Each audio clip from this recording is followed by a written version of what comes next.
In cities across the country, more urbanites are growing their own food or buying it from local farmers. And as we pay more attention to what we bring into our kitchens, some people are also paying more attention to what they throw out. One way to reduce waste is by composting.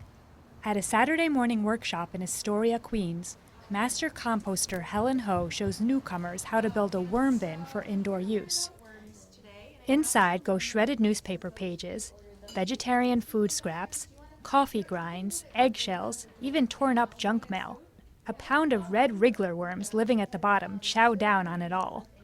The result of their work will go right back into the soil to help fertilize plants.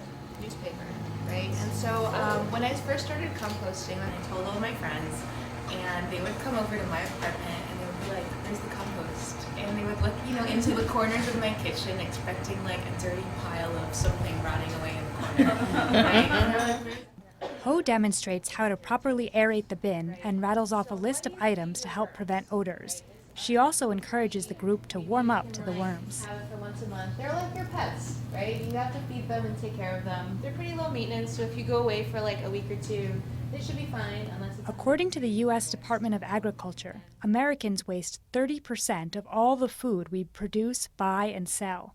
Food scraps from residences and food service establishments make up 13% of all our solid waste. Most of our discarded food ends up in landfills. Composting at home could help cut down on that waste. I think we could do so much better in terms of all of us leaving a smaller footprint and, leaving a cleaner environment. But I would love to be able to give, something that I did and the worms did back to my plants. But say you just can't stomach the idea of keeping worms in your apartment. At the Sunnyside Farmers Market, the Western Queens Compost Initiative sets up a booth each Saturday to collect food scraps from people who don't have the space or energy to compost at home but still want to help.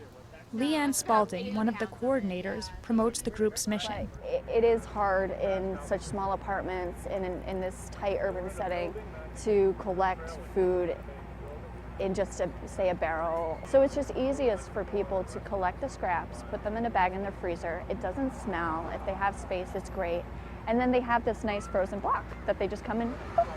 In just 3 hours, Spalding can collect up to 300 pounds of compost. Peter Richter, a local gardener, carts today's load back to the outdoor compost heap at Sunnyside Community Garden. Here, herbs, flowers, and tomatoes are thriving in the nutrient-rich soil. Richter says this compost is a far healthier diet for the plants than a bag of Miracle-Gro.